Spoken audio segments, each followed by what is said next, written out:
ഈശ്വംസിഹായിക്ക് സ്തുതിയായിരിക്കട്ടെ. വിശുദ്ധ യോഹന്നാൻ അറിയിച്ച സുവിശേഷം 3-ാം അധ്യായം 28-ാം വാക്യം. ഞാൻ മിശിഹായല്ല, അവന് മുൻപേ അയക്കപ്പെട്ടവനാണ്.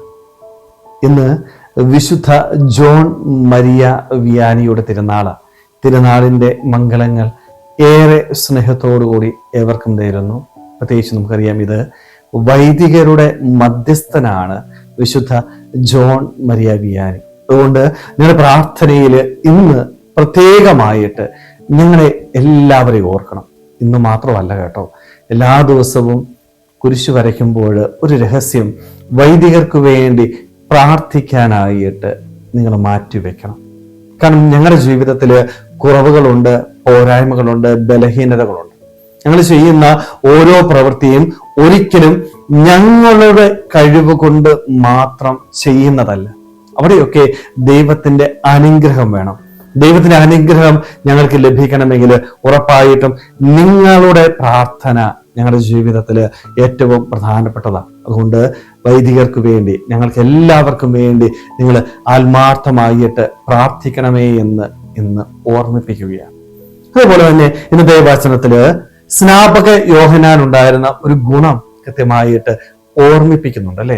ഞാൻ മിശിഹായല്ല, അവന് മുൻപേ അയക്കപ്പെട്ടവനാണ്.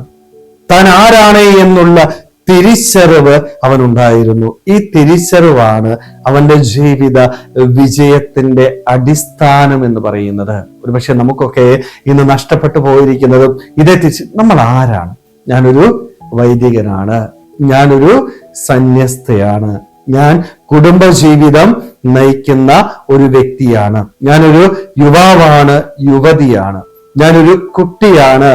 എന്റെ ജീവിതത്തില് ഞാൻ ആരാണ് എന്ന് തിരിച്ചറിയാനായിട്ട് നമുക്ക് സാധിക്കുമ്പോഴാണ് ആ ഉത്തരവാദിത്തങ്ങള് അതിന്റെ പൂർണ്ണതയില് നിർവഹിക്കാനായിട്ട് നമുക്ക് സാധിക്കുക. പലപ്പോഴും ഈ തിരിച്ചറിവ് നഷ്ടപ്പെട്ടു പോകുമ്പോഴാണ് പല തെറ്റുകൾക്ക്, പല പാപങ്ങൾക്ക് നമ്മൾ അടിമപ്പെട്ടു പോകുന്നത്. സ്നേഹമുള്ളവരെ, നമ്മുടെ ജീവിതത്തില് ഈ ഒരു തിരിച്ചറിവുണ്ടോ?